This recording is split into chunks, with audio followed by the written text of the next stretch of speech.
Mais um Fale Mais Sobre Isso, mais um programa para nós discutirmos todos os assuntos que têm a ver com o humano, com o ser humano, tanto o indivíduo quanto com o indivíduo em sociedade. E hoje vamos falar dessa relação indivíduo-sociedade muito tranquilamente, porque vamos falar sobre o conservadorismo político. E a sociologia, a história, podem muito contribuir para essa discussão, inclusive a psicologia. E por que conservadorismo político? Porque nós estamos vivendo atualmente uma conjuntura política no Brasil que, para alguns estudiosos, para alguns intelectuais, é uma conjuntura marcada pelo conservadorismo político. Para outros, não. E o Weber Abraão, que é professor de sociologia, que é professor de história e advogado, está aqui conosco, comigo e com você, para nos ajudar a pensar sobre essa temática, né, Weber? Exato. Obrigado por ter vindo participar. Eu agradeço mais uma vez o convite e espero poder contribuir com essa polêmica, com esse debate polêmico que a gente vivencia hoje. Então, e a gente tem que começar ajudando o telespectador a entender primeiro o que seria Perfeito. Conservadorismo político. Perfeito. Bom, para se entender a concepção de conservadorismo político, ou seja, um conceito que tangencia a filosofia, a história, a sociologia, e é um conceito lá da ciência política, nós precisamos primeiro buscar a origem histórica desse conceito. E nós vamos buscar lá na Europa no século XVIII, final do século XVIII, no contexto da Revolução Francesa. A gente sabe que a Revolução Francesa, por longos 10 anos, provocou um impacto muito grande na maneira de se ver o mundo e de se ver as relações sociais. A Revolução Francesa mudou radicalmente tanto a sociedade europeia a partir do foco francês, quanto mudou a forma de se pensar as sociedades, né? Então, o conservadorismo político, nesse sentido, é uma reação à mudança social provocada pela Revolução Francesa. Então, na sua matriz original, o conservadorismo político é um conceito de origem inglesa. E ele parte do pressuposto que mudanças sociais são inevitáveis. Não é possível imaginar que sociedades não mudem. O problema é que o conservadorismo político não admite mudança social no registro revolucionário, ou seja, naquela transformação de feição profunda, imediata e que tenha repercussões institucionais muito grandes. O conservadorismo político entende que a mudança tem que ser feita a partir das instituições e não contra elas. Sim. Então, nesse sentido, como uma reação ao processo revolucionário francês, e principalmente no contexto do jacobinismo, que é a radicalização popular, que leva a uma determinada intolerância social, a uma raiva social muito grande, o conservadorismo vai dizer, primeiro, que a mudança é necessária, é inevitável. Segundo, que ela não pode ser feita no registro revolucionário da radicalização. Quarto, a mudança tem que ser feita a partir das instituições, conservando as instituições. Ou seja, a família, a tradição, a escola, a religião seriam os fundamentos de um processo de transformação que deveria ser gradual, lento, seguro, parafraseando aí um certo momento da história brasileira. Então, num primeiro momento é isso, o conservadorismo é admitir a existência da mudança social, mas jamais num registro radical revolucionário. E eu acho que é tranquilo nós entendermos que isso acontece, esse conceito realmente começa a se desenvolver e ganha força no contexto da Revolução Francesa, porque a Revolução Francesa ela foi assim, um vulcão em erupção, né? Ali no final do século XVIII e início do século XIX, na França.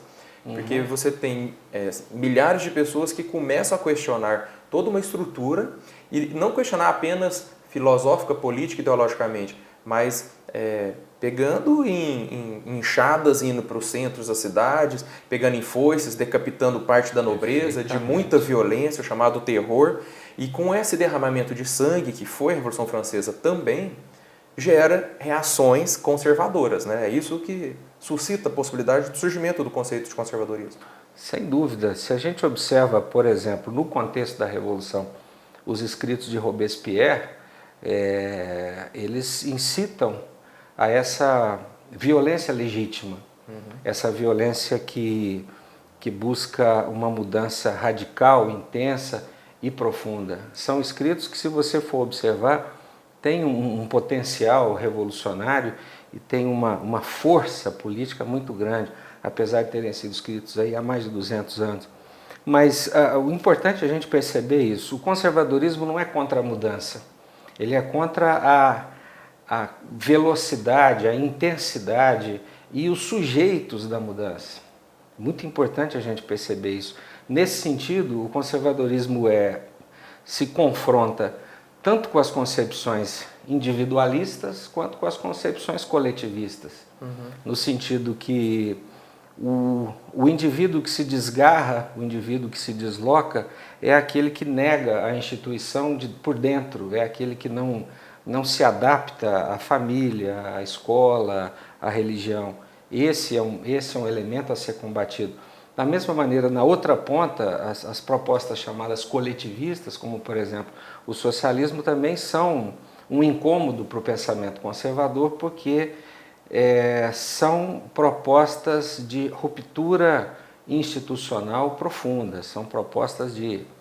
A gente pode lembrar o pensamento libertário no século XIX, que ao negar toda e qualquer forma de poder instituído, ele produz, pelo menos na Itália, ele produz aquelas frases que todo mundo conhece, né? A negação da família patriarcal, a negação do patrão como a identidade do capital, a negação da igreja ou da religião de um modo geral.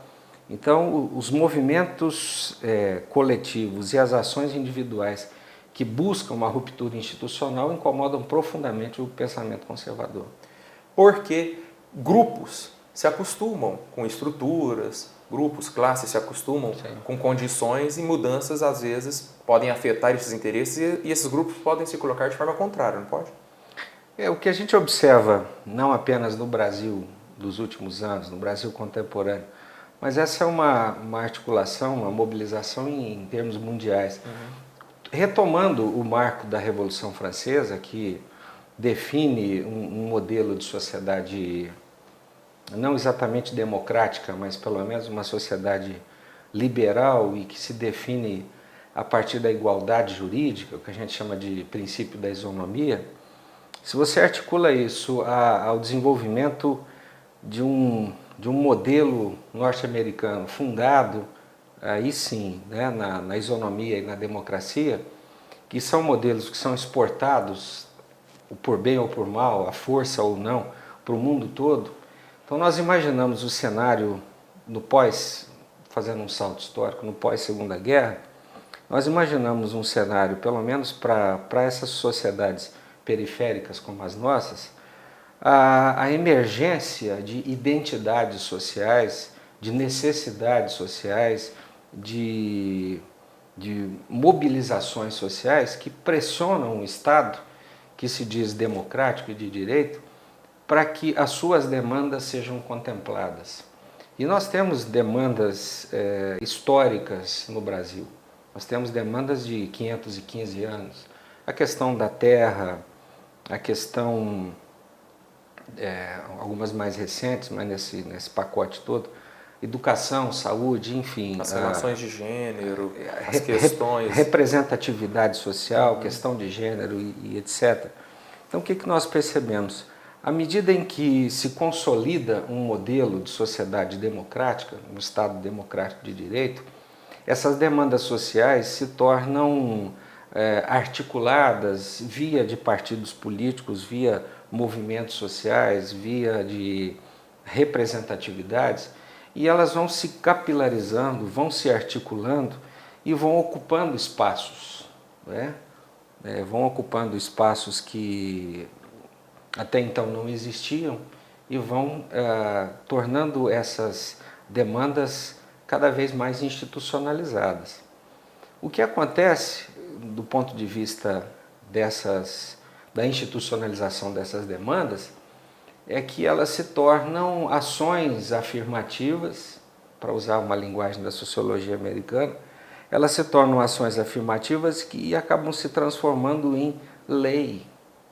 não é? A abertura de espaços legislativos para que essas demandas se transformem em obrigatoriedade. O Estado tem que cumprir, a sociedade tem que aceitar. Então, quando nós percebemos, por exemplo, as demandas relacionadas aos projetos de educação popular, aos projetos de educação nos assentamentos, as demandas que se transformam em legislação em relação às questões de gênero, o que nós percebemos é que o que hoje existe como direito e garantia, que a própria Constituição de 88 faz a referência, o que existe hoje não aconteceu nos últimos 10, 12 ou 15 anos. Isso vem acontecendo sistematicamente nos últimos 30 anos. É mais ou menos o período que nós temos do fim da ditadura civil-militar e a lenta construção de uma sociedade democrática. O problema é que essas demandas que se transformam em ações afirmativas, que se transformam em leis, que se transformam em direitos, os resultados, quando começam a aparecer, incomodam. Incomodam aqueles que, historicamente, se assentam na sua tradição e no conforto dos seus privilégios e não dos seus direitos, e aí percebe que alguma coisa pode continuar mudando, ou pode mudar de uma forma mais intensa. E é aí, não que o conservadorismo tenha desaparecido do Brasil, é aí que ele aflora de uma forma mais sistemática e mais articulada. Isso é interessante, Weber, porque pressupõe o entendimento histórico, processual da sociedade brasileira, porque se a gente volta às aulas de história, entendendo como é que essa sociedade foi constituída, com base numa colonização escravocrata, né, num elitismo por parte de uma parcela da humanidade, a parcela branca, proprietária de terras, etc., e ela instituiu costumes, tradições, instituições mesmo, né, políticas, para preservar e garantir seus interesses de classe, de grupos, etc. Mas, como você disse, as mudanças são inevitáveis, elas vêm ocorrendo a partir de demandas, e demandas que conseguem se institucionalizar via lei, tipo a nova Constituição, e aí vem o choque. É daí que aflora a radicalidade do discurso conservador. Porque voltando ao ponto inicial, ou você tem a mudança lenta, gradual, sob o controle daqueles que sempre controlaram, ou você tem as mudanças, vamos dizer, de baixo para cima. O problema do conservadorismo político nesse momento no Brasil é a percepção de que as demandas sociais são múltiplas, são várias, e por conta de um processo de empoderamento social, é possível contemplar essas mudanças. Na verdade, o que acontece é que, para que isso aconteça, alguém tem que perder o privilégio, alguém tem que perder alguma vantagem que teve. Então, pontualmente, onde você enxerga essa expressão da contradição? De um lado demanda, de outro lado o chamado conservadorismo. Concretamente. A classe média tradicional, que conquistou pelo seu esforço, pelo seu trabalho, pela sua capacidade, conquistou um espaço no mercado, conquistou a escolarização dos seus filhos. Essa classe média que ajudou, o que participou dessas manifestações recentes, nos domingos, sob o argumento de que durante a semana todo mundo trabalha e quem trabalha só pode se manifestar aos domingos, essa parcela dessa classe média que sem dúvida nenhuma ascendeu pelo próprio esforço, isso não está em questão, ela tem medo de que nesse processo de distribuição ou redistribuição ou remanejamento da riqueza, ela perca o seu espaço, ela perca a sua identidade social. Porque uma coisa que eu falo muito com os meus alunos, a classe média é o recheio do sanduíche social. Ela olha para cima e vê o paraíso do consumo daqueles que têm uma vida mais estável, um salário maior. E olha para baixo e tem medo da proletarização, tem medo do empobrecimento social. Então, me parece que o conservadorismo não tem origem nessas camadas médias, mas as alimenta no sentido da mobilização contrária às mudanças sociais que vêm ocorrendo mais intensamente nos últimos 20 anos no país. Sim, isso lembra a discussão que a Marilena Chaui fez sobre, né, o perfil político, ideológico, né, das classes médias e essa tendência fácil dela de se tornar conservadora ou de se alimentar de conservadorismo, já que ascendeu das camadas mais, né, inferiores, olha para cima e tem medo de cair, então acaba alimentando esse discurso conservador mesmo. O medo, só para completar o raciocínio, é que o conservadorismo se torne reacionarismo. Porque para alguns grupos, já fomos além do conservadorismo, alguns grupos já reagem, e o reacionarismo é o extremo do pensamento conservador, porque ele é violento, ele é intolerante, ele é incapaz de estabelecer o diálogo e ele se pressupõe como o dono da verdade. E excludente porque não aceita mais nenhuma outra visão. Né? Além desse exemplo, a gente tem ouvido muito bancada ruralista no Congresso, bancada religiosa, bancada da bala, né, dizendo que nós temos que armar os brasileiros, liberar o porte de armas, discursos extremamente homofóbicos quanto a essa liberalização dos comportamentos sexuais, né, o reconhecimento dos direitos dos gays, dos transgêneros, dos transexuais, dos travestis, lésbicas, e aí você tem reação, né? A reação por parte dos ruralistas em relação ao movimento do Sem Terra, que deseja promover uma reforma agrária, isso também tem a ver com o conservadorismo, na sua opinião?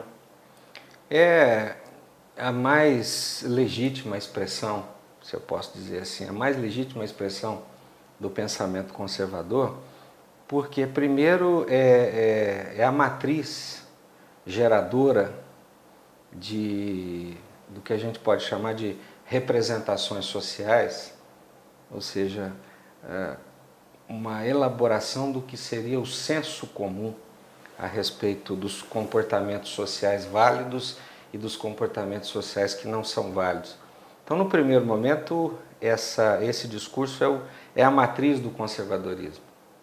Num segundo momento, é o ponto de repercussão, de reprodução, de expansão dessa forma de pensamento por conta do controle da produção e veiculação da notícia. É interessante, eu observava hoje de manhã uma televisão, uma emissora grande, né?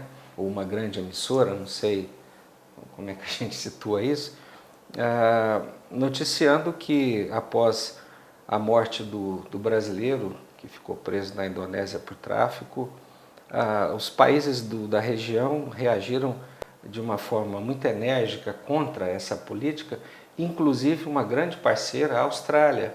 O primeiro-ministro vai à televisão e se pronuncia contra essa prática. O interessante é que a mesma imprensa que veicula isso como uma informação neutra, sem discussão, sem debate, é a mesma que se prontifica a condenar a postura do governo brasileiro em relação a essa prática. Então, são dois pesos e duas medidas, vamos dizer assim.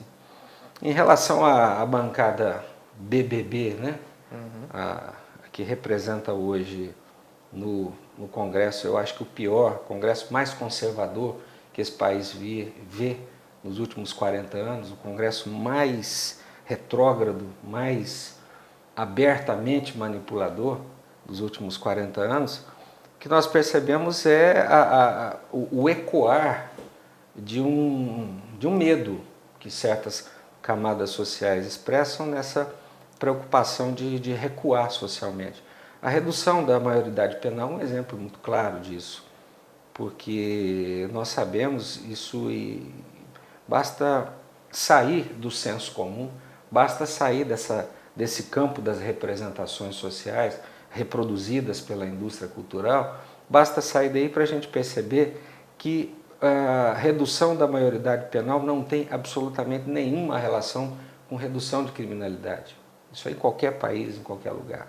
Mas é o discurso que reiteradamente, de forma simplificada, banalizada, né, projeta essa expressão de medo como um aspecto do conservadorismo que acaba levando as pessoas a acreditarem que quanto mais apertar, quanto mais reforçar o caráter punitivo da lei, melhor fica.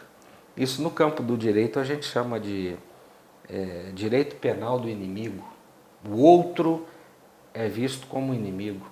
E daí esse tipo de construção teórica e que acaba se tornando construção legislativa. Então, Weber, eu tenho certeza que de forma bastante sintética, porque é o que o tempo nos permite, resumidamente, em função de nós estarmos vivendo de 88 para cá um processo de redemocratização da sociedade brasileira, Constituição de 88, Constituição Cidadã, que sepulta a ditadura, né? Mas garante direitos para as camadas sociais, camadas populares, institucionaliza direitos, e essa democracia vai se capilarizando, porque existem novas gerações. Nós temos gente que nasceu nos anos 90, vivendo dentro de um processo completamente democrático. Só que isso provoca reações por parte de grupos, elites, categorias, que não querem o aprofundamento dessas democracias, como a bancada BBB, né? Do boi, da bala e da Bíblia. E aí o conservadorismo agora está tendo um gás por força dessas expressões que reagem às mudanças democráticas. Sem dúvida, nós temos que imaginar que a primeira geração que nasceu dentro do regime democrático se torna adulta agora. Ela não tem a experiência da repressão do regime militar, mas ao mesmo tempo ela não tem a experiência de uma democracia plena, porque há um tanto de discurso que não combina com a realidade. O que eu imagino que é preciso recuperar e resolver de uma forma urgente é a nossa capacidade de não esquecer o passado, não perder a nossa memória histórica, e o papel da educação é fundamental para isso, a capacidade de definir pontos de diálogo e demonstrar de forma concreta as conquistas reais que foram feitas para que a sociedade continue sendo uma sociedade plural. O conservadorismo tem espaço, ele precisa ter espaço na sociedade democrática. O que não se pode fazer é admitir que o conservadorismo político seja o guia, o líder, o aspecto essencial da atuação política no interior de uma sociedade que é cada vez mais complexa, cada vez mais plural e que precisa aprender a conviver com isso. Eu achei muito interessante essa última sua colocação e fica para a gente pensar. É uma democracia que nasce, está se consolidando, só que ainda é adolescente, frágil, né? E porque é frágil, a gente tem que ter cuidado com essas explosões de discursos conservadores, reacionários e muitas vezes que dialogam, namoram com a violência, com a intolerância, né? E nós temos que imaginar uma dimensão mais ampla dessa questão, que é a vida humana se organiza em ciclos.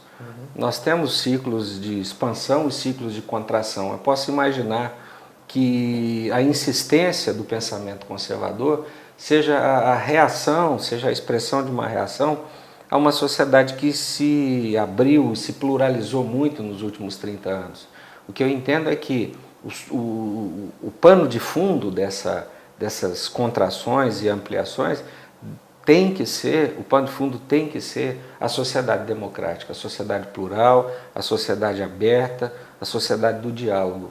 Não negar por negar o conservadorismo, mas colocá-lo no seu lugar. Ele tem o seu lugar, ele tem o seu espaço, mas ele não pode se transformar na liderança dos processos de mudança social. Legal, porque o democrata permite o espaço para o conservador. Agora, será que o conservador permite o espaço para a pluralidade, né, da democracia e a participação dos democratas? É uma boa questão. Questão a se pensar. Legal. Weber, muito obrigado pela sua participação enriquecedora. Está convidado, quero que nós discutamos outros temas futuramente, ok? Eu agradeço mais uma vez e estou sempre à disposição. Legal. Agradeço também a sua audiência. Gostou do programa? Quer difundir, quer nos ajudar a compartilhar conhecimento e discussões de alto nível? Entre lá no site do canal da gente, canaldagente.com.br, e também agradeço ao Espaço Center Dr. Manuel Crozara, onde você encontra dermatologista, endocrinologista, geriatras, psicólogos, encontra psiquiatras, médicos do esporte. Vem cá, aqui você vai ser muito bem tratado. Até a próxima semana com mais um Fale Mais sobre isso.